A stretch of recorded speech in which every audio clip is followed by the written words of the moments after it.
Muy buenos días, amigos y amigas. Tres son de rollo, tres son de arena. ¿Cómo se llama? Capturaron aplaudiendo a Gustavo, que está aquí. Que Está todo muy elegante. Todo el mundo está elegantemente vestido porque hoy se cumple 30 años de primicia. ¿Y los demanda jefe? Sí, claro. No hay tu tía ahí. Hoy ¿Te invitaron para la misa? Lamentablemente no he recibido. Bueno, la gente sabe que yo soy ateo.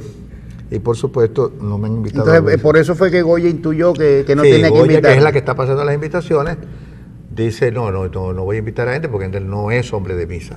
Aunque yo voy cada 15 días a la iglesia acompañando a la hija mía.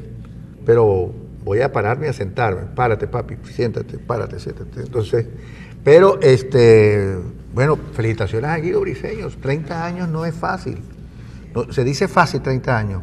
Pero 30 años sentarse frente a las cámaras y además tener una opinión y tomar el pulso de lo que está ocurriendo en el país y en la región es más difícil todavía.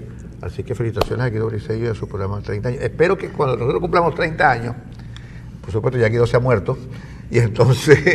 pero queda Gustavo. Pero queda Gustavo que nos va a organizar... pero eso sí, de azul y negro no. Bueno, no está mal, ¿viste? El azul y negro no está mal. El azul y negro. Todo el mundo vino, me sorprendió, Mario fue el primero que me sorprendió, rigurosamente vestido de negro, como si en lugar de ir a una misa. Yo lo vi y lo único que me acordé fue del difunto. Exactamente, y tiene la camisa negra. Por eso que me acordé del difunto. Bueno, chicos, felicitaciones a Guido y ojalá que cumplan 30 años más, es una exageración, pero por lo menos que siga en el mediodía, diciendo las cosas que él, cómo ve el país, Guido Briceño. Hizo excelente programa Primicia, que le va a ganar a Radio Rochela. Está cerquita de Radio Rochela ya, porque Radio Rochela salió del aire hace como 10 años. Pero Radio Rochela celebró 48, le falta alguito. No, pero Guido, da para eso.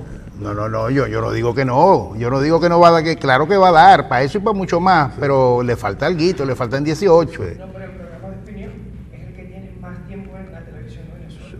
30 años. 30 años, fíjate, es el programa de opinión de mayor duración en pantalla en la televisión venezolana. Bueno, como digo yo entonces, en el estado actual de cosas de este país, la mano derecha y la mano izquierda debe haber sido muy...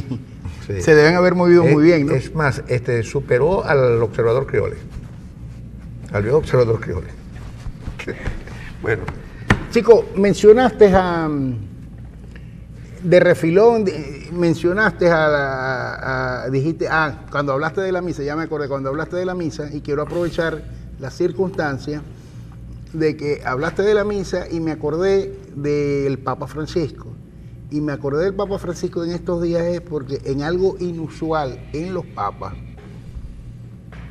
ha reconocido y ha pedido perdón por haber sido insensible con el tema de los abusos y de la pederastia, ¿no? De los abusos cometidos con niños en Chile. Aparentemente había unas denuncias muy fuertes de todo aquello y él en primera instancia no le dio importancia. Pero alguien hizo causa común con los acusados, con los imputados. Así es, la solidaridad automática que nunca es buena, pero parece ser que alguien como que lo llamó y se sentó y conversó con él y le enseñó algunos papelitos y algunas cosas y algunos documentos. Lo cierto del caso es que el Papa ha perdido perdón por la insensibilidad que ha tenido para con el tema y convocó de inmediato al Vaticano a la Conferencia Episcopal chilena para abordar en profundidad el tema. Y eso habla bien del Papa. Sí, por supuesto. Porque, es decir, para que lo pongamos en auto, es decir, no es infalible el Papa, ¿no? Es decir, se equivoca. El ser humano es infalible. No. Jorge Bergoglio puede ser falible, se puede equivocar. El Papa es el que no se equivoca porque el Papa está investido de la autoridad y del principio de la infalibilidad del Papa. El caso es que el Papa se equivoca muy a menudo, políticamente mete la pata, porque eso es una metida de pata. Para mí es demasiado argentino para ser Papa. Bueno, no importa, llegó a ser Papa porque... Pero no me lo tomes desde el punto de vista del gentilicio, que yo no lo estoy diciendo. Cuando yo estoy diciendo de que es demasiado argentino para ser Papa es que me da la impresión de que es demasiado populista. Bueno, sí, algo demagogo. Sí.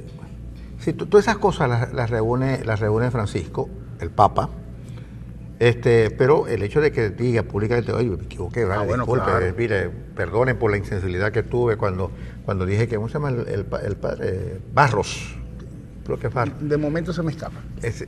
Porque yo creo que este es un problema muy delicado que la iglesia debe... Y en honor a la verdad, él lo ha combatido frontal. Si en algo ha sido frontal, es en el tema de la pederastia. Exacto.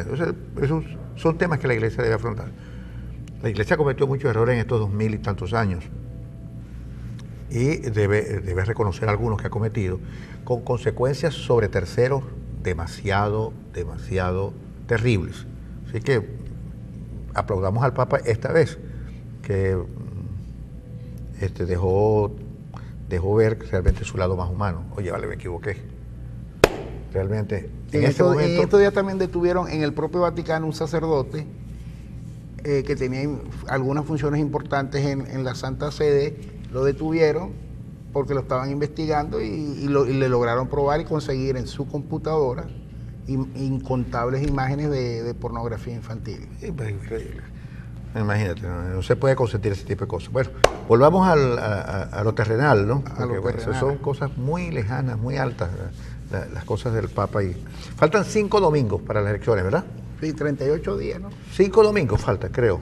5 domingos. Y la pregunta que nosotros nos formulamos inicialmente en el programa, ¿qué pasaría si Falcón estuviera adelante en las encuestas? No ha traído las consecuencias que nosotros habíamos avisorado. Es decir, bueno, nosotros, digo yo, lo planteó bastante bien Francisco, pero todos suponíamos que una vez que ese hecho se produjera, Falcón delante de Maduro iba a haber una especie de migración masiva hacia la candidatura de Falcón. Parece que no ha sido así. No ha sido así, es decir, las adhesiones importantes y no importantes, y mucho menos masivas, se han producido una vez que hemos conocido que Falcón puntea las elecciones por 7 puntos sobre Maduro. No ha sido así.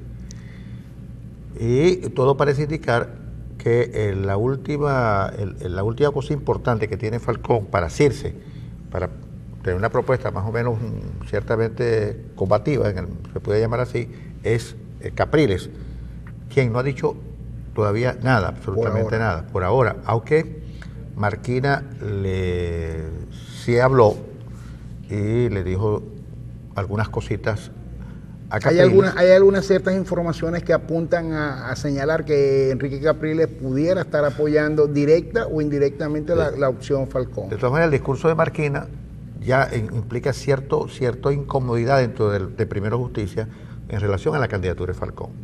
Si lo que es cierto es que la atmósfera electoral sigue siendo fría, es decir, el entusiasmo que pensaba que se iba a producir una vez que Falcón estuviera al frente de las encuestas, no ha sido así. Y todo el mundo, en este caso, le tiene cierta desconfianza a las encuestas, por supuesto, ¿no? Y por una cosa que decíamos ayer, esto es un proceso que parece haberse decidido ya. Es decir, que lo único que falta es el acto electoral del 20 de mayo, porque ya el proceso ya está, ¿cómo se llama?, predeterminado, preconstruido, prefigurado además, con un Maduro ganando las elecciones y los demás más o menos haciendo cierta comparsa, ¿no? No, y volviendo a lo que estaba diciendo, se ha venido hablando recurrentemente de que ha habido un goteo en favor de la candidatura de Henry Falcón de parte de la dirigencia media, la dirigencia de base y alguno que otro nombre importante de los partidos, llamémoslos los partidos del Estado, Acción Democrática, Voluntad Popular, Primero Justicia, Un Nuevo Tiempo. Pero se ha hablado mucho de eso, pero en la práctica eso no se ha expresado de distintas formas. Aunque yo creo que todavía en Venezuela hay algunas cosas contenidas esperando las resultas de las deliberaciones de la Cumbre de las Américas. Que comienza hoy. Que comienza hoy a las 5 de la tarde. Hoy comienza la Cumbre de las Américas sin la presencia del presidente venezolano. El presidente venezolano, se excusó también el presidente de Antigua y Barbuda, que dice que no va en solidaridad con el presidente Chávez. Maduro también se excusó, pero por otra argumentación, el presidente de El Salvador. Y ayer regresó desde Perú hasta Ecuador regresó el presidente Lenín Moreno para atender una crisis importantísima que tiene en su país, producto de una incursión presuntamente de la FARC o de unos disidentes de la FARC que han secuestrado un equipo de periodistas sí, y de los cuales no se sabe nada y se está exigiendo una fe de vida. Sí. Y me llama la atención la declaración de Juan Pablo Guanipa, quien ha hablado, es decir, la opinión de Juan Pablo y su participación ha sido ciertamente dura, porque dice que la candidatura de Falcón es una candidatura convenida con Maduro.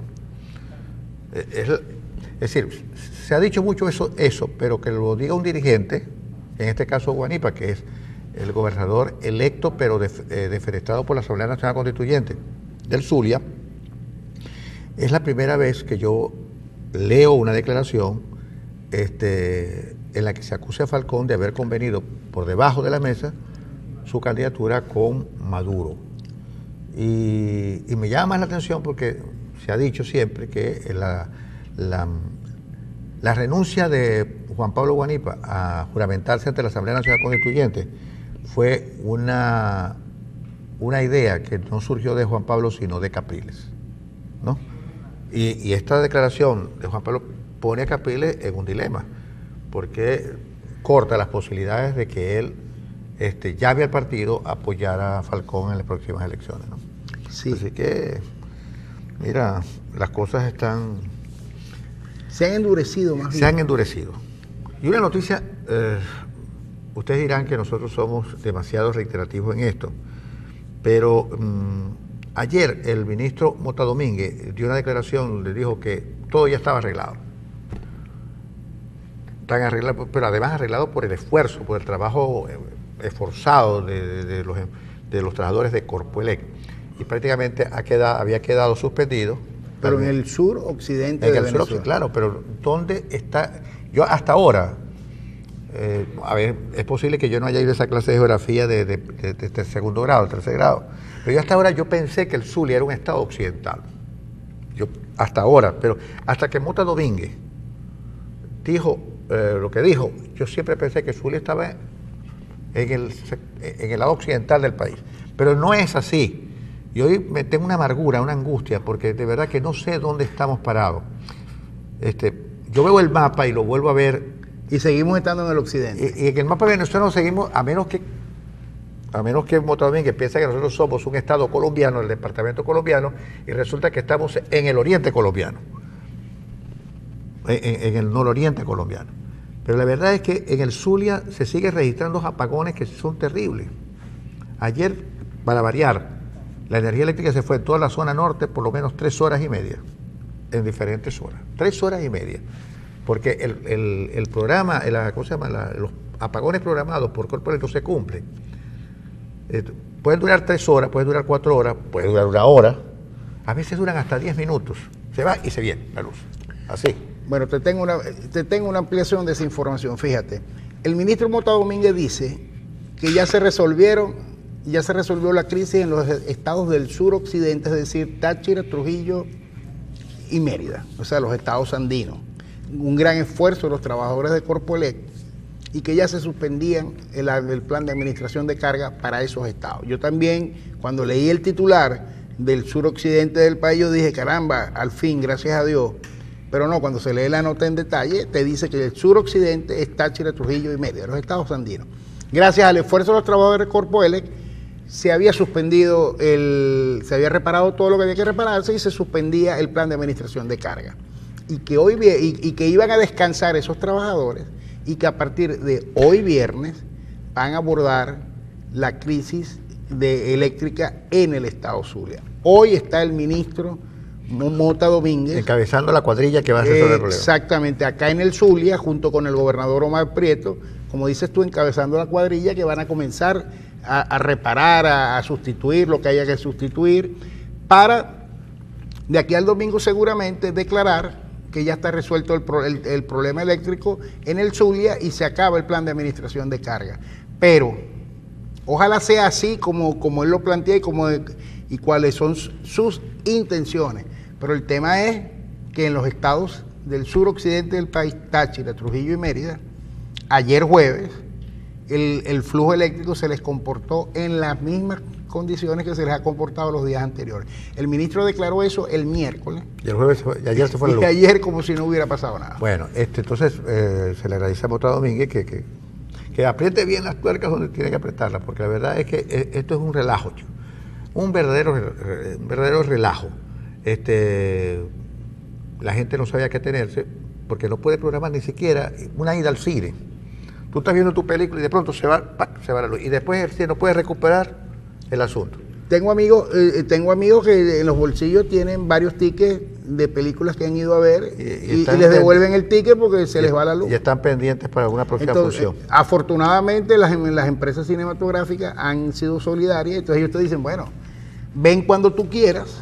Con el mismo ticket. Con el mismo ticket. Y si no estamos proyectando la película, puedes ver otra. Puedes ver otra, la que tú quieras. Sí. Bueno, así que de verdad, y yo creo que lo que pasa es que después que tú te gastas 500 y tantos bolívares en un combo de refresco de cotufas para ver una película y te la suspenden, y cuando vuelvas a ir a ver la película tienes que volver a gastar otros 500 y pico bolívares en cotufa, en la misma cosa. Y en cotufa. Fíjate que el asunto de ha dañado todos los semáforos de Maracaibo. No hay un solo semáforo bueno. Entonces eso crea unos trancones entre comillas, porque ustedes que hasta no hace mucho, yo por ejemplo, me cuidaba mucho de pasar en ciertas horas picos por Delicias Norte, digamos. Eso prácticamente en el sur ya se acabó. Tú pasas por Delicias Norte a las horas pico y eso es prácticamente un paso libre. ¿Cuál es la explicación? La explicación es que esta ciudad está sola, está desolada. Parece en algunas partes esta ciudad es una ciudad fantasma. O la gente se ha ido. Sí, y la migración en el sur ya no es tan fuerte como en Oriente, pero aquí mucha gente se ha ido. O la gente, para evitar problemas, se queda en su casa, o alguna cosa ocurre, pero usted pasa por la ciudad a esas horas en que era casi imposible transitar en su carro, y ahora usted fluye perfectamente. Mira, a propósito de lo que dice, creo que ya lo había comentado. Por cierto, Fedecámara Zulia dice que se han retirado del parque automotor zuliano unos 300.000 vehículos. Bueno, en estos días. Mira, yo voy tanto al centro de Maracaibo como tú.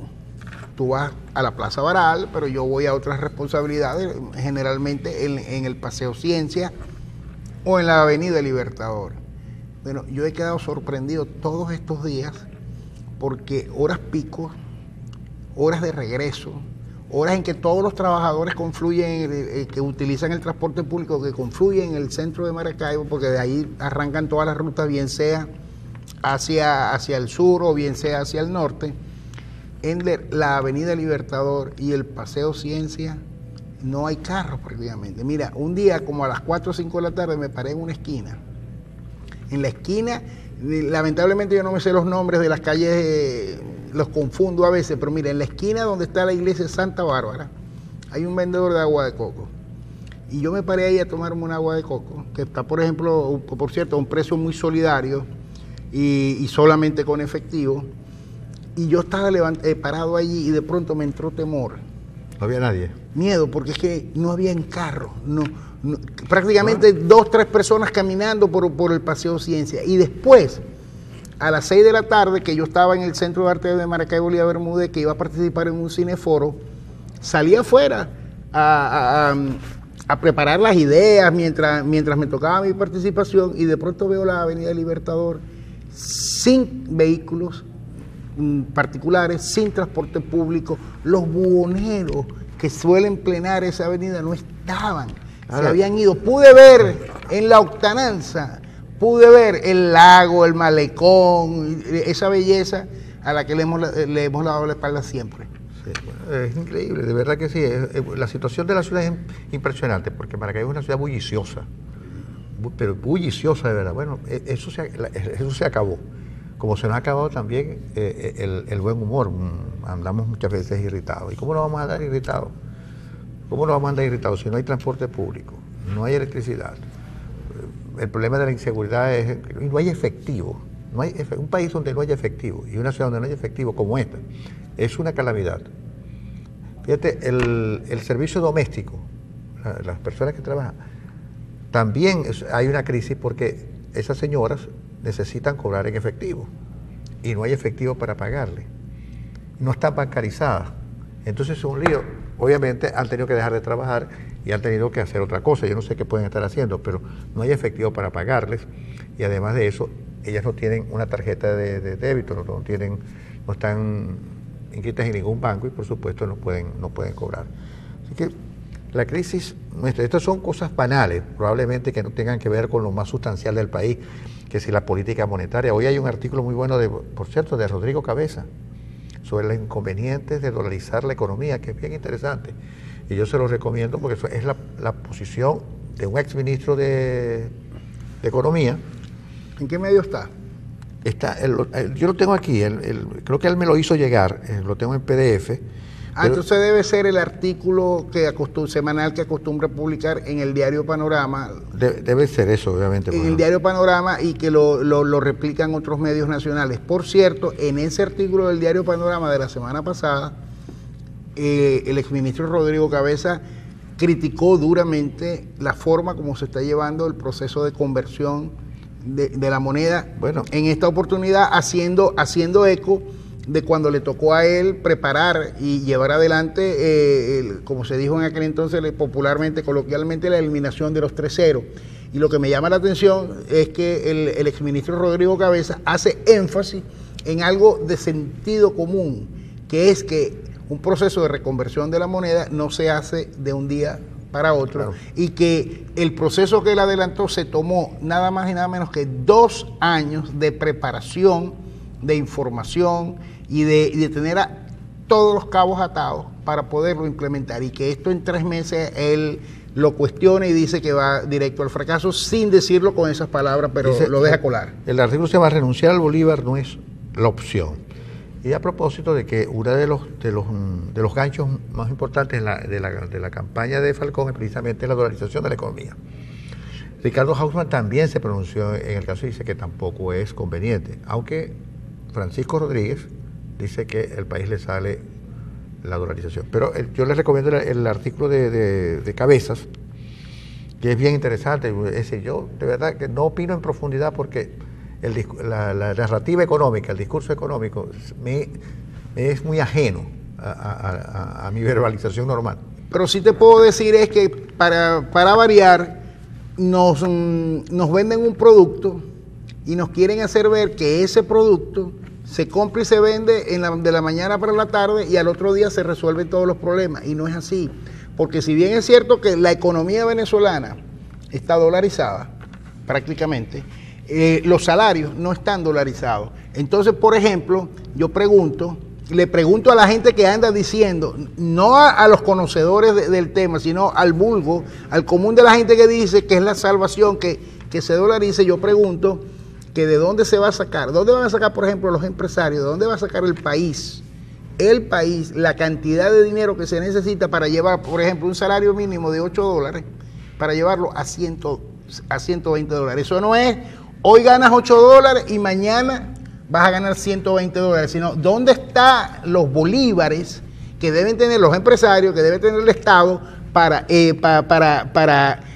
invertir o convertir esos $8 en $120, porque a la Reserva Federal de los Estados Unidos le vas a tener que decir, dame $120 en papel moneda, le vas a tener que comprar $120 en papel moneda, pero tú tienes que pagárselo porque no te los van a regalar. Entonces, los que creen que hoy ganan $8, $3, $6, $13 como tú, y que te los van a llevar a $120, la Universidad del Zulia necesita. Por supuesto. Y eso no es cualquier cosa de ajo. Pero, aunque de facto, de hecho, la economía venezolana se ha dolarizado. De hecho, es decir, menos los salarios. Menos los salarios. Si usted va a comprar algo y te lo cobran en dólares, aun cuando tú pagues en bolívares, pero te lo cobran en dólares. Si tal cosa cuesta tantos dólares. De hecho, las transacciones que se hacen ahora con oro o con otras cosas se hace efectivamente en dólares. Así y las ofertas inmobiliarias, por ejemplo, todas van en dólares. Exactamente. ¿Cuánto cuesta ese apartamento? $35,000. Ese es el precio más o menos promedio de un apartamento, digamos, en Maracaibo, en La Paragua. Más o menos. Ese es el promedio de un apartamento, no del otro mundo, más o menos poquito por encima de lo No, un apartamento de la Paragua, un apartamento típico de clase media. Clase media. Tres habitaciones, 35.000 cocina. Una casa, digamos, ahí mismo en Doral Norte, unos 30.000 a 45.000 dólares. Y te los cobran en dólares, tienes que buscar como sea, pues, ¿no? Así que la economía venezolana, de hecho está totalmente dolarizada. ¿Vamos a la pausa, Mario, o todavía no? Vamos a la pausa.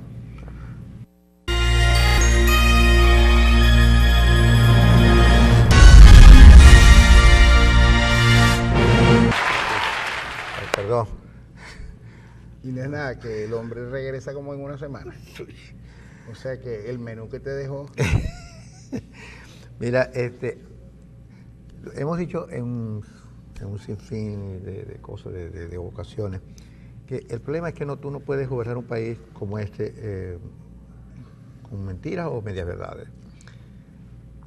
Moto Domingo dice que resolvió el problema eléctrico. Quevedo, el ministro de PDVSA, el presidente de PDVSA, dijo que recuperaría la producción de petróleo en 1 millón de barriles diarios. Pues resulta que en los últimos 18 meses, ¿verdad?, la caída de la producción petrolera va pero en picada, pues va a ser, pero impresionante. En el mes de abril perdió 77.000 barriles diarios. Es decir, el mismo cuento. Nos dicen una cosa y ocurre exactamente lo contrario. Entonces, el desplome de PDVSA, que es la gallina, la antigua gallina de los huevos de oro, está en la ruina, está devastada por mala gerencia, devastada por incapacidad, por incompetencia de quien fue el zar de la economía venezolana, que es Rafael Ramírez, la mano derecha en asuntos económicos y en cuestiones petroleras del presidente Chávez. Porque Ramírez llegó ahí no porque por mérito propio, sino porque Chávez lo puso. Y Chávez lo puso, y yo supongo que Chávez, como era, debe haberle hecho un seguimiento a Ramírez. Si se lo hizo muy mal, porque Ramírez dejó postrada a la empresa petrolera. Y sigue postrada y no va a poder recuperarse. No, bajo estas condiciones no va a recuperarse. Y las consecuencias para el pueblo venezolano, que cada día vive peor, con una baja en la producción petrolera, sin ingresos y con las consecuencias que ya estamos viendo. Una cosa impresionante. Es decir, uno le debe agradecer al gobierno. Yo no sé si eso cuál sería la manera como se lo pediríamos. Que nos digan la verdad. No importa cuán dura sea. Pero yo quisiera que Maduro se refiriera, en lugar de prometernos un mensaje de la paz o por la paz, y las cosas que él suele decir por la televisión, que nos diga la verdad. ¿Cuál es la verdadera situación, la real situación financiera, económica del país? Para saber a qué atenerlo. Porque son puras mentiras. Mota Domínguez ya tenemos resuelto. Jorge Rodríguez, es mentira que el país vive mal porque hay comida, tanta comida que las estantes están vacías porque los venezolanos se la comen toda. Entonces, chicos, yo creo que a este país le hace falta una ración de sinceridad, de franqueza, de verdad. ¿Verdad? ¿Por qué? Bueno, porque la verdad es el contrato mínimo de benedicción que se hace con la gente. Si la gente no se engancha en eso, usted está fregado y deja de ser legítimo. Porque la legitimidad no es una cosa que se gana en las elecciones. La legitimidad es una cosa que se gana y se retira todos los días, inclusive la de origen. Porque la gente empieza a retirarle la legitimidad, por ejemplo, a Maduro, porque ya no cree en él. Legitimidad significa reconocimiento. Reconocimiento. Si no hay reconocimiento mínimo, usted deja de ser legítimo. Por eso es que tiene que decir la verdad. En algún momento, hace bastante tiempo, el 4 de febrero del 92, Chávez se erigió en el fenómeno político que fue porque tuvo un arrebato de franqueza. Yo soy responsable. Mira, la gente se casó con él. De ahí para adelante no se ha dicho una sola verdad más en el país por parte del chavismo. Del 92, desde esa frase increíble, yo soy responsable del golpe de Estado, no nos han vuelto a decir una verdad. Todo lo que se ha dicho del 92 para acá, del 92 es mentira. Son cosas falsas, son construcciones ex profeso de una realidad que no existe. Este es un país prácticamente, como lo diría Cabruja, este es un país del disimulo. Este es el estado del disimulo.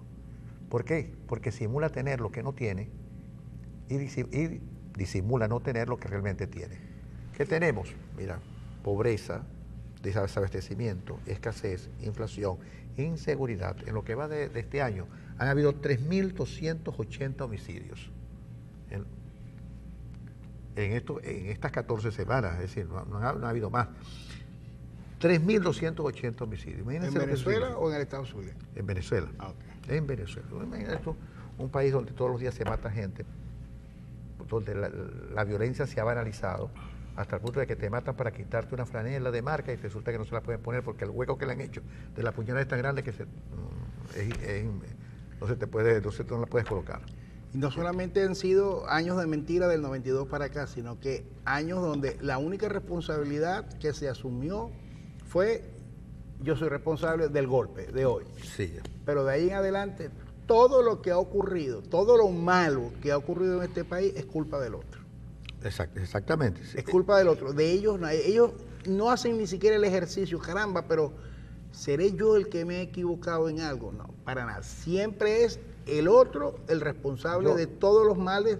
Yo digo a veces con chanza que la oposición venezolana, según el régimen, lo único que no ha podido es sacarlos a ellos del poder, pero de resto es culpable de los saboteos, de los saboteos del agua, de la electricidad, de la guerra económica, de la crisis, todo es responsabilidad de la oposición o de los otros, pero de ellos nada. Yo he llamado a eso, teóricamente hablando, yo lo he llamado irresponsabilidad organizada. Que de verdad que han sido exitosos en construir la irresponsabilidad organizada, porque ellos no son responsables de nada. Todos, como tú dices, son los demás, son terceros los responsables. Entonces, en este país se roba y los ladrones a veces hasta son premiados. El sector eléctrico está en las condiciones que está porque quienes enfatuaron la cuestión eléctrica, el gobierno dice haber invertido más de 50.000 millones de dólares en el problema eléctrico. No se ha resuelto una sola cosa porque los responsables de ejecutar los proyectos se llevaron el dinero. Viven en Palacete. Por cierto, que me contaban hoy que un famoso brujo, entre comillas, que inició a Chávez en esto de la santería, pero ahora que está con Maduro, es un hombre que vive en Miami, sumamente rico. Me dieron el nombre, pero ahora no recuerdo. Sumamente rico, porque, bueno, y no solamente eso, sino que tiene a toda su familia viviendo, porque obviamente también prácticamente el chavismo no solamente ha construido una narrativa, también construyó ciertas creencias que son sincréticas. Y todo el chavismo milita en esta cosa de la brujería y de la cosa y de la cuestión. Cosa que no es ajena para los venezolanos, eso es verdad. Eso es verdad, no es ajena para los venezolanos. Los venezolanos nos gusta esa cosa. Aquí hay cada gente que, ¿cómo se llama?, que fuma tabaco, que hace cosas extrañas, que da miedo. Y el chavismo obviamente ha alimentado y cultiva esa cultura, ¿no? Mira, hay demasiados mensajes ya, nos han llegado, menos mal que tengo el teléfono en silencio, pero buenos días. Les informo que el audio está muy bajo y es difícil escucharlos, pero la publicidad la tienen en alto volumen. Eso es normal en televisión. Sí, ¿verdad? Sí. Pero no sé si decirle Dixon, que es el que está hoy en... O sea, es normal que pase en televisión, pero no debería ser. No debería ser, porque además está inclusive sancionado por ley, ¿verdad? Sí. Amigo Arenas y Rodríguez, excelente programa, pero el volumen es muy bajo para que le hagan llegar la sugerencia a los técnicos. ¿Me estás escuchando, Dixon? Es muy cierto, el gobierno es irresponsable y fatídico, que lo que hacen es dañar, robar y vivirse al venezolano sin escrúpulos. Es una cuerda de banda, lo dice aquí este amigo que nos escribe. Mario, dice que se escucha poco el programa. Dice... El audio de origen es muy bajo.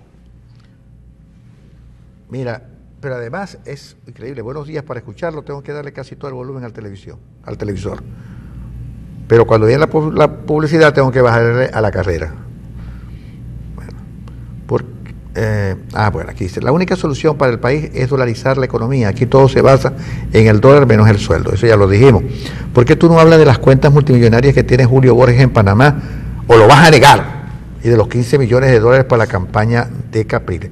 Mira, yo no sé si de verdad que ya no sé quiénes son los ricos en este país. Bueno, hay una gente que se ha enriquecido, obviamente que sí, mira, desde la familia real hasta el menor enchufado se ha enriquecido, eso es cierto.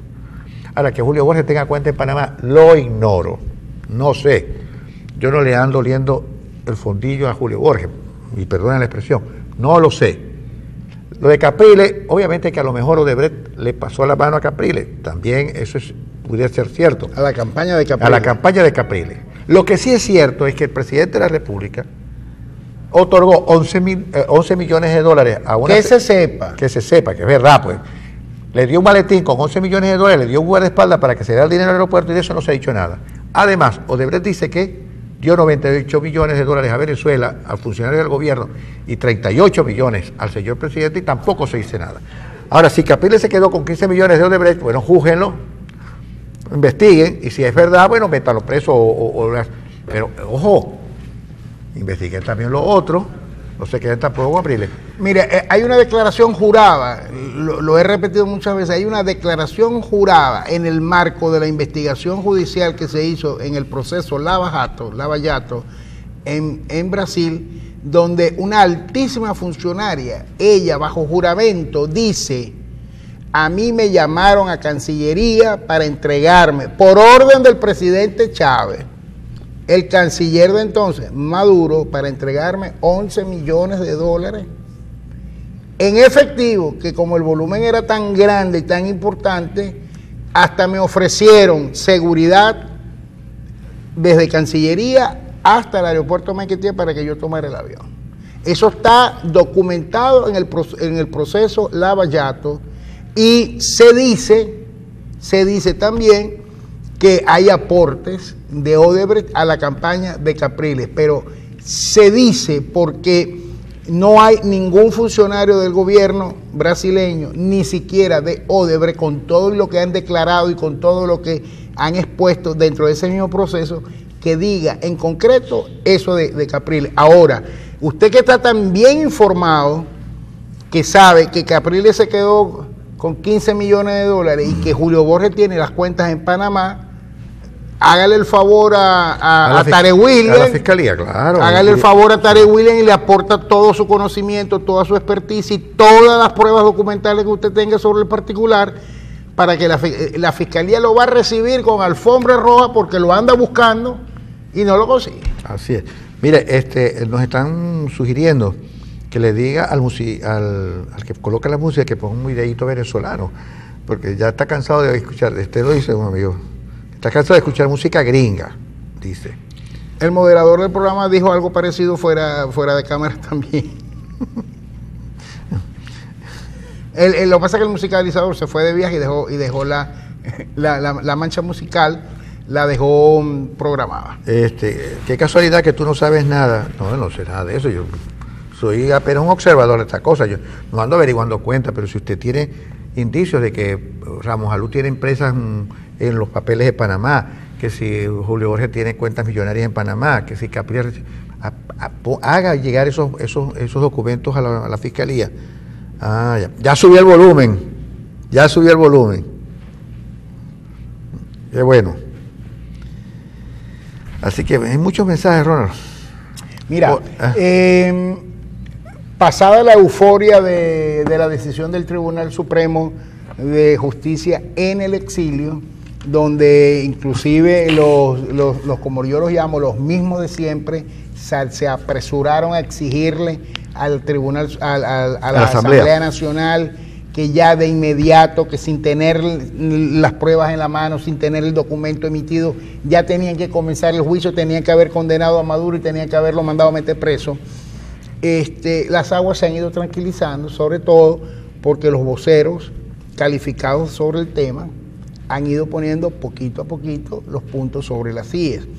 El presidente de la Asamblea Nacional, Omar Barbosa, ha señalado que se va a cumplir el procedimiento constitucional que se establece para la materia. El próximo martes se va a presentar en comisión de mesa y ahí va a comenzar todo el proceso de discusión y de deliberación en la Asamblea Nacional. Quiero reiterar que en la Asamblea Nacional no se hace el juicio, En la Asamblea Nacional lo que hace es que se pondera la información que le aporta el Tribunal Supremo, donde manifiesta que hay indicios para realizarse el juicio. La Asamblea Nacional en todo caso pudiera ser un juicio político, que lo ha hecho N veces ya a lo largo de estos años, pero el juicio, el proceso judicial lo hace es el Tribunal Supremo de Justicia. Por cierto, para que no nos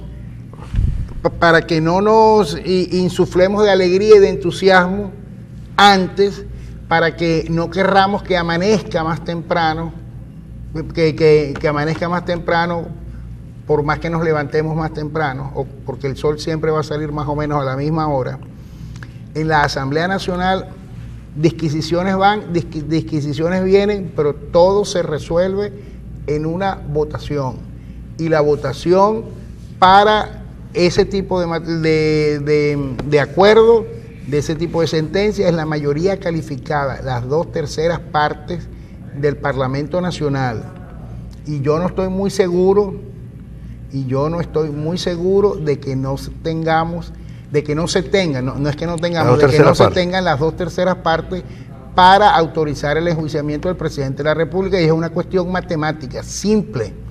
Acuérdense que la Asamblea Nacional tiene un foro de tantos diputados, la mayoría calificada está sobre 85, 89 parlamentarios, y la oposición toda no tiene 89 parlamentarios. Acuérdense que mal que bien, con principales o suplentes, hay 55 parlamentarios que son miembros del Partido Socialista Unido de Venezuela, son miembros del PSUV, del oficialismo. Los 2 diputados del oficialismo que habían saltado, entre comillas, la talanquera y se habían venido para acá, ellos tienen unos suplentes que son del PSUV. Los 2 diputados, al menos que sepa yo, uno de ellos, Germán Ferrer, está fuera de Venezuela con su esposa, la fiscal Luisa Ortega, y el suplente de Germán Ferrer no ha saltado la talanquera. El otro diputado, yo no creo no sé el destino del otro diputado, pero igualmente el suplente de ese diputado no ha saltado la talanquera. Y ahora tenemos una circunstancia nueva. Prácticamente hay una nueva fracción dentro del Parlamento a raíz de los diputados que han abandonado, por ejemplo, Un Nuevo Tiempo, la mayoría de ellos, para irse a militar en el partido de Leocenis García, Pro Ciudadanos, cuyo secretario general es Timoteo Zambrano, que es parlamentario.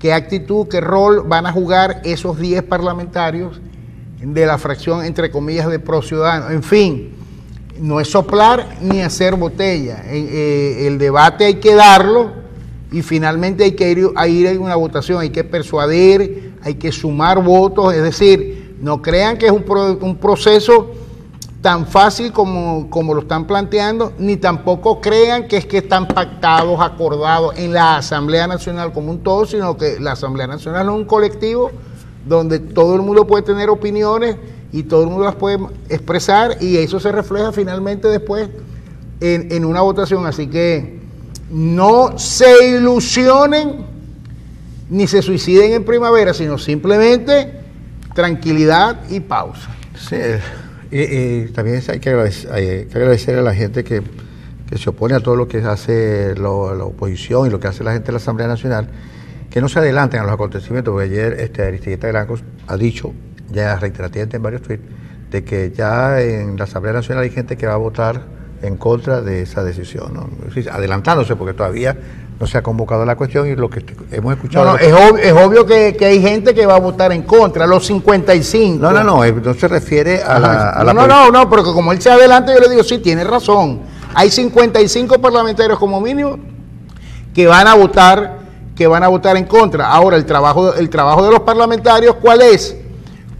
Y del Tribunal Supremo y del Ministerio Público, por supuesto, Tribunal Supremo y Ministerio Público en el exilio, es con la documentación que aporten, poder persuadir a alguno de estos 55 para que hagan un acto de conciencia, voten con su conciencia, y si creen que el enjuiciamiento procede, voten en honor a él, que no hagan un voto militante activamente. Pero todo eso suele ocurrir con una decisión como esta o con una decisión como cualquiera de las que se toman dentro de la Asamblea Nacional.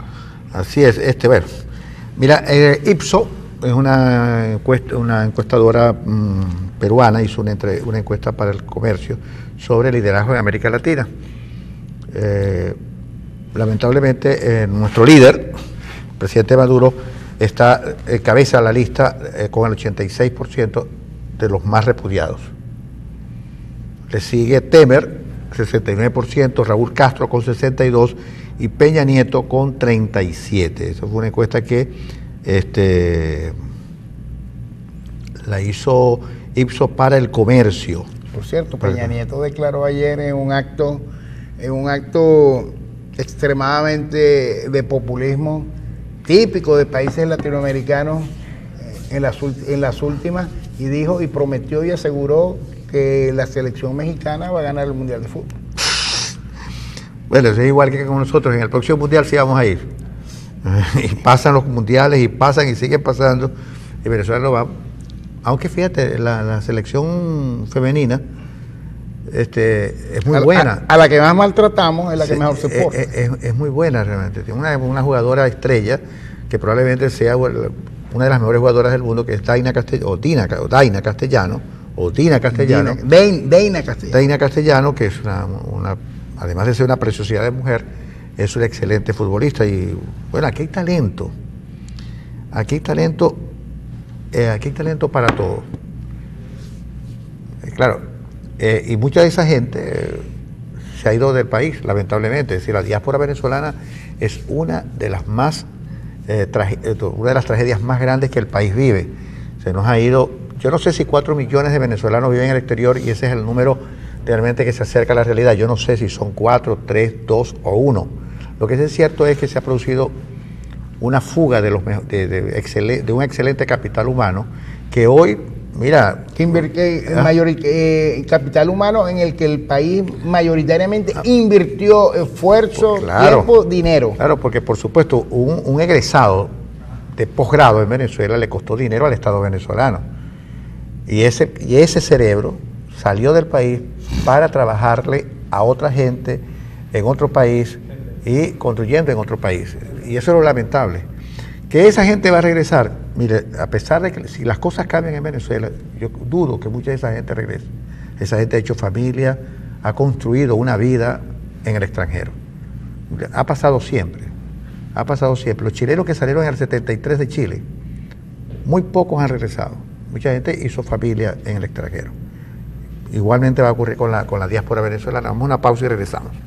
Aquí seguimos, ya estamos en la media hora final, o en la media hora final, no, los 20 minutos finales. Se acaba de hacer el torneo, el sorteo. El sorteo de la Champions. De la semifinal de la Champions. Al Real Madrid le toca al Bayern y en la Roma le toca a Liverpool.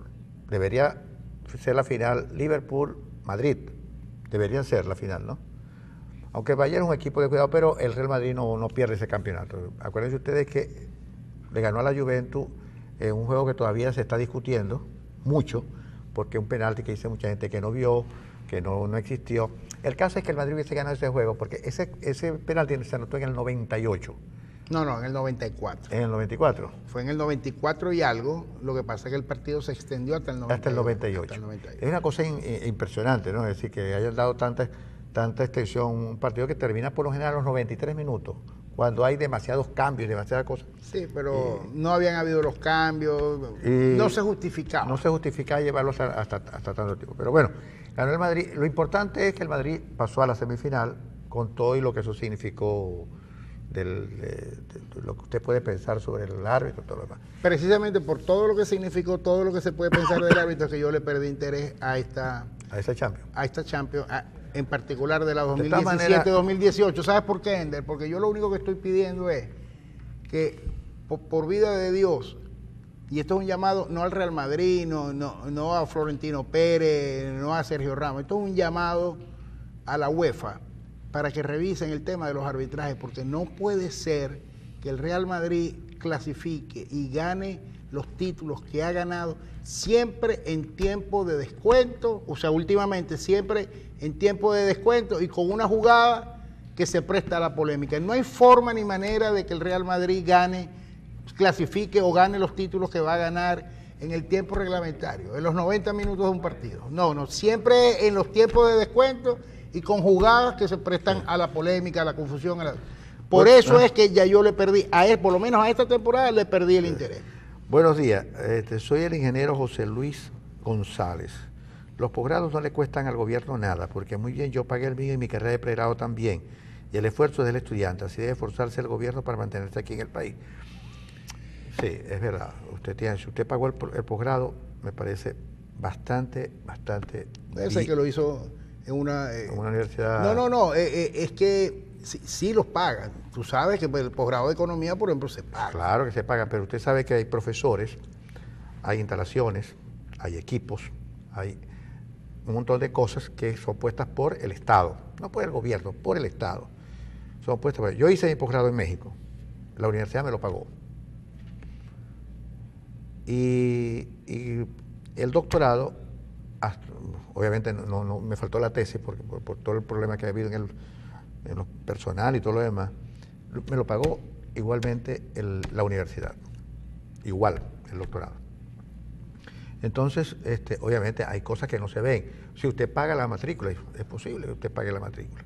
Pero generalmente con eso lo que hace es que se ayuda, se contribuyen con los costos, pero no se pagan. O sea, pero el plan de becas Gran Mariscal de Ayacucho, uno de los programas más revolucionarios de la democracia venezolana, ni siquiera logró consolidarse la parte del crédito educativo, sino que te becaron, tú fuiste al exterior, lo aprovechaste al máximo, formaste a una generación de venezolanos en las mejores universidades del país, y eso prácticamente no le costó nada a los venezolanos, fue una inversión del Estado, claro. Una inversión del Estado venezolano, es lo que quisimos decir. Lo que quisimos decir es que el Estado venezolano, directa o indirectamente, ha invertido esfuerzo, tiempo y dinero en formar a toda una generación de profesionales que hoy está dando los frutos en el exterior, porque los de mayor éxito en la diáspora venezolana, les aseguro que han tenido su cuna en la Universidad Venezolana o en el plan de becas Gran Mariscal de Ayacucho. Ya se escucha un poquito mejor y nos pide que le digamos las películas que tiene Cinema a la carta para este fin de semana, pero eso lo vamos a dejar para los 5 o 10 minutos finales, ¿no? Por favor, ¿me podrían indicar cuánto es el salario mínimo en Venezuela? Creo que son 392 bolívares más el bono de alimentación y va a dar 1.200.000, 1.300.000 más o menos. Ese es lo que usted puede devengar mensualmente, ¿no? Y usted sabe que eso se queda muy corto con respecto al alto costo de la vida y al alto costo que tienen los bienes de consumo más buscados por la gente. Valga decir que un kilo de arroz está sobre los 300 bolívares, un cartón de huevos está sobre los 750 bolívares, un litro de leche está sobre los 350 bolívares, la carne está sobre el 1.000.000 de bolívares. Es decir, que el gran problema es que no importa cuán alto sea el salario mínimo, siempre va a la cola de la inflación. Es una cosa que nos ocurre todos los días y que es lo peor que le puede pasar a un país. Y los 4 goles que le hicimos a la Juve el año pasado, a la Madrid, dice Pedro Díaz, está bien. Supongamos... a Pedro Díaz, hermano, cuando se hizo el sorteo para esta Champions, después de la fase de grupo, mis amigos me criticaron y todavía me siguen criticando, porque en ese momento yo dije, el Real Madrid es el campeón de la Champions League de la temporada 2017-2018, y lo sigo reiterando y lo sigo diciendo. No necesitan decisiones como la que ocurrió el pasado miércoles para avanzar. El Real Madrid está ahorita en el mejor momento de la temporada. Yo lo único que estoy pidiendo de una temporada, por cierto, que solamente por la Champions les lava la cara, porque Copa del Rey y la Liga, el Real Madrid hoy es tercero, pero puede terminar cuarto en la Liga Profesional de Fútbol Español, de acuerdo a los resultados que se están dando con el Valencia y con el Sevilla. Pero es ilógico, claro, en el fútbol todo es posible, pero es ilógico que el tercer o cuarto equipo en esta temporada, insisto, de España, sea el campeón de la Champions League. Claro, en el fútbol todo es posible. Yo lo que estoy pidiendo es que las victorias del Real Madrid en clasificación y títulos se realicen en el tiempo reglamentario y no en el minuto 94, en el minuto 96, en el minuto 92, en el minuto 98, como ha ocurrido en los últimos años y con polémica. Eso es todo lo que yo estoy pidiendo. Dice este amigo que nos escribe: buen día, los chavistas que mandan mensajes a su programa son especialistas en sacar la piedra. Y supongamos que sí es verdad lo de los millones de dólares de Borges, pero nosotros no hemos visto a Borges, ni a sus hijos, ni a ninguno de los venezolanos que se van al exterior vaciando tiendas de lujo. Pero a los enchufados chavistas sí lo han visto. Borges nunca lo han visto en un concesionario Mercedes-Benz, pero a Escarrá sí. Y viendo nada más y nada menos que un modelo. Y si él debe ser, debe ser tan carrazo que ese motor le apodan el canto del cisne, y si lo de los millones robados es verdad, está bien lo que ustedes dijeron, que lo enjuicien. Bueno, exactamente. Que si es verdad lo que dicen que ellos de Capelli, eso que lo enjuicien, eso es cierto. El robo más grande lo tienen los llamados puntos de venta, están desangrando al pueblo. Aquí tenemos un problema, que es que creemos que la consecuencia es el problema no es la consecuencia, el problema es la causa. Es verdad que los productos tú los vendes a un precio, si es en efectivo, pero si es por transferencia, los vendes al doble. Es verdad, pero eso no es la causa del problema. La causa del problema es la distorsión económica que hay en este país, la inmensa crisis que hay en la oferta hasta de papel moneda, que es el que impide que haya que haya el libre flujo del efectivo. El problema es la inflación por el excesivo gasto público que hay sin control en Venezuela. Ese es el real problema, la causa de toda esta calamidad económica que estamos viviendo en las calles de Venezuela. Pero no ataquemos la consecuencia, ataquemos la causa del problema, y la causa del problema es, digamos, la no política económica, porque no se puede pensar que se diseñen políticas económicas desde el gobierno para que esto ocurra. Es decir, para mí no es política económica, para mí es la no política económica. El desastre que se avisora a partir del 4 de junio con la implementación del nuevo cono monetario es de proporciones bíblicas, de acuerdo a cómo se ve, porque si no han podido, y ustedes lo han visto, con el billete de 100 en un año, ¿cómo van a poder en 3 meses con un nuevo cono monetario?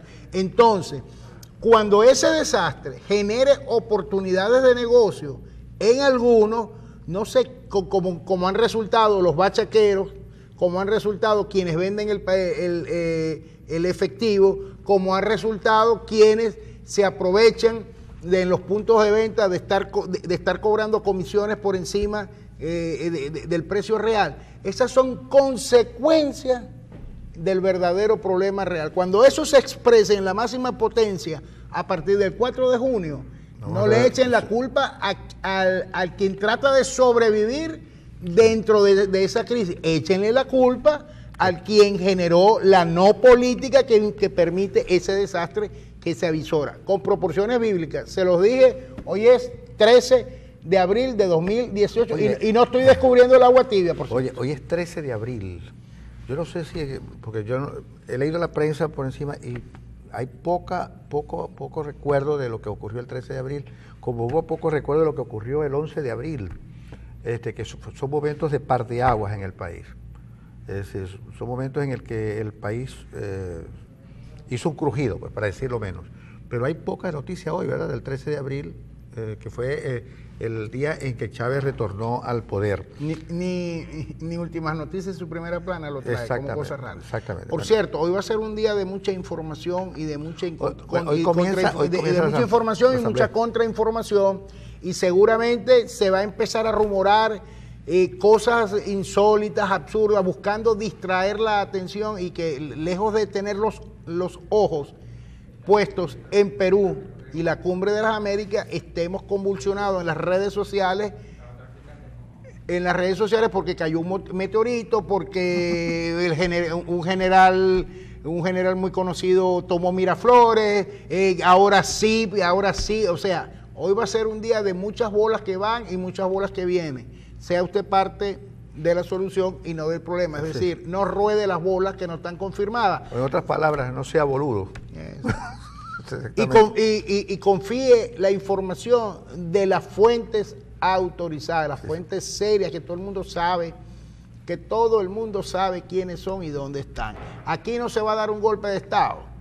Aquí no se va a dar un golpe de Estado y se lo va a decir el primo de la vecina, del tío, del abuelo, del general. Se lo va a decir un medio de comunicación o un periodista solvente y acreditado. Sí, señor. No ruede bolas. Mira, llegó el cumpleañero de hoy. Guido Briceño. Felicitaciones, Guido, por tus 30 años. Se dice fácil, ¿verdad?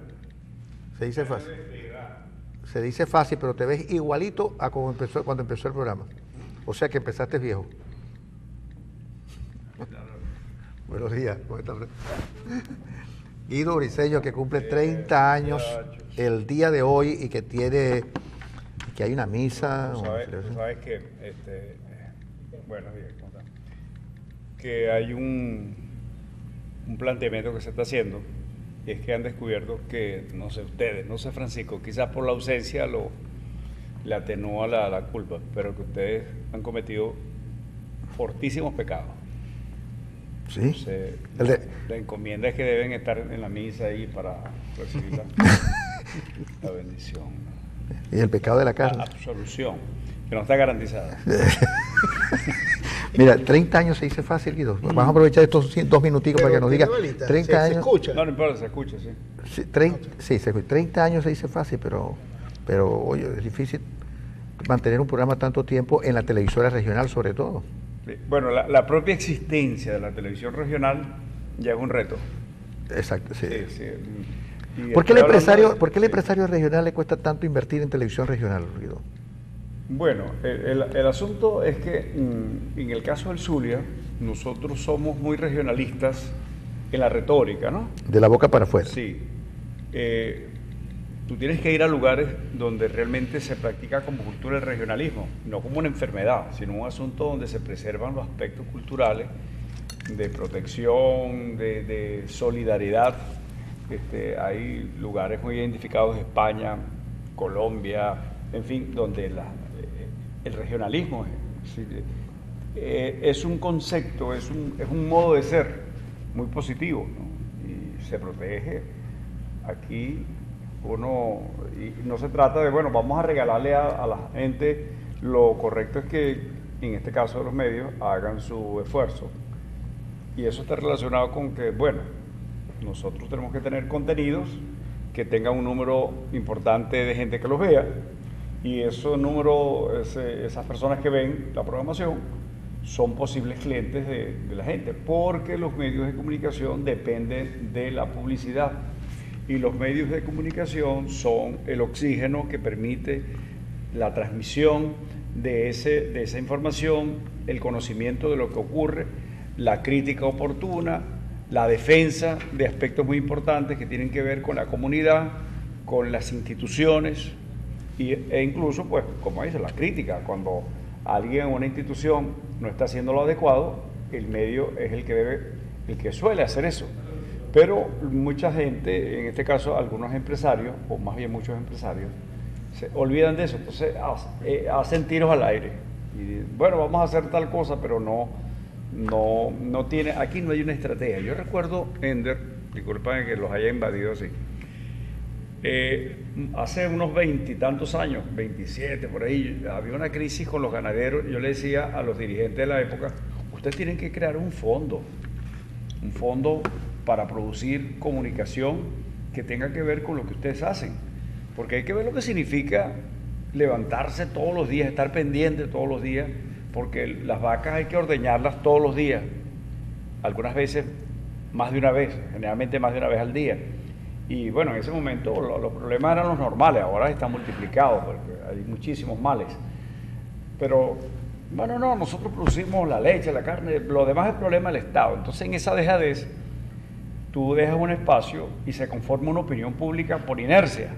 Tú no estás haciendo nada para incidir, tú no tienes elementos que te identifican ante la comunidad de la que formas parte y en la que estás prestando un servicio, pero tú tienes no solo que la gente se tome la leche, que coma la carne, tienes que hablarle de lo que hay detrás de eso, Fíjate el que- esfuerzo, para que los consideren, para que los estimen, Hoy, para que los respeten. hoy Rajoy dice, hay que devolverle la palabra a los venezolanos, porque la palabra parece ser que nos las han cancelado, es decir, la palabra de un sector importante de la sociedad venezolana que no puede prácticamente hablar. Pero eso que dices para los empresarios también es para los políticos regionales. ¿Oíste? Son pocos dados a mirar hacia los medios de comunicación locales. Y tú lo ves, es decir, pueden ofrecer una entrevista a los canales de la capital, pero por aquí no se asoman. Y bueno, y a la hora y eso pasa yo recuerdo, por ejemplo, lo último de los gobernantes regionales, quien estuvo más tiempo frente a algunos cargos, fue Manuel Rosales. Y bueno, el que viniese aquí Globovisión o Venevisión, eso era, bueno, para la orquídea, para esto que están criticando ahora, eso no es nuevo, es un tema viejo donde le han sacado al erario público ingentes cantidades y los medios regionales, como tú dices, son como marginales. Aquí me envió un mensaje al padre Ovidio Duarte. Ovidio, Dice, bueno, se le agradece, vamos a concretar el negocio. se le agradece no asistir al templo, podría requebrajarse. Oraremos por ustedes. Roja y arena. Quedan exhibidos. Yo creo que el padre, una de las cosas, yo no quería hablar de ese tema porque sería herir susceptibilidades, pero está muy preocupado porque es que la ciudad se tiene conocimiento de los pecadores que son ustedes, ¿no? ¿Cuál es el pecado que más cometes tú? ¿El pecado? ¿Qué más has cometido tú? Bueno, compartir con gente así como ustedes. El pecado que yo he cometido en los últimos días es el pecado de la carne, porque mira cómo cuesta comprarla.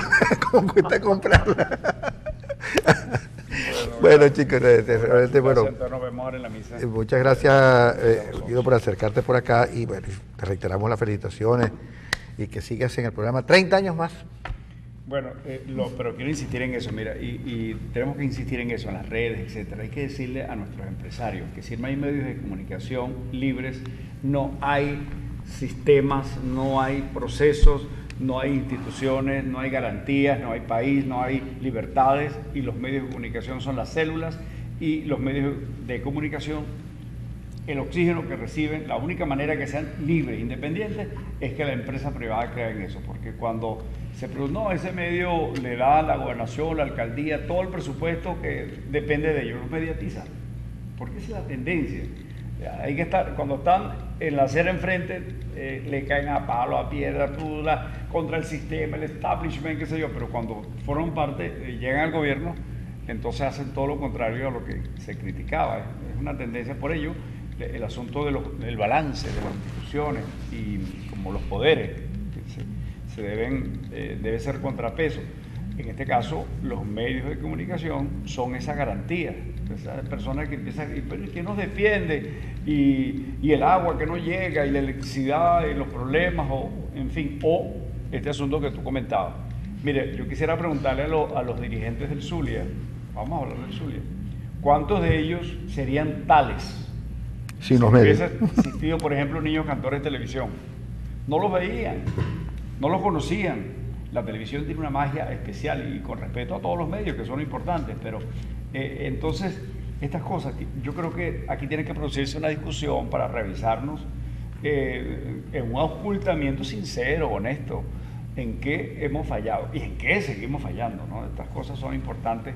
Bueno, a propósito de estos 30 años donde yo rescato mucha de esa experiencia y la pongo no como pasando una factura con rencores, nada de eso. El asunto es cómo hacemos para que esto aclare. Es decir, ojalá que aquí necesitamos como que muchos oftalmólogos para que le pongan colirio, porque pareciera que hay como una especie de ceguera o ¿cómo se llama esta otra enfermedad que tú sabes que tú tienes? Presbicia. Catarata, presbicia. La catarata.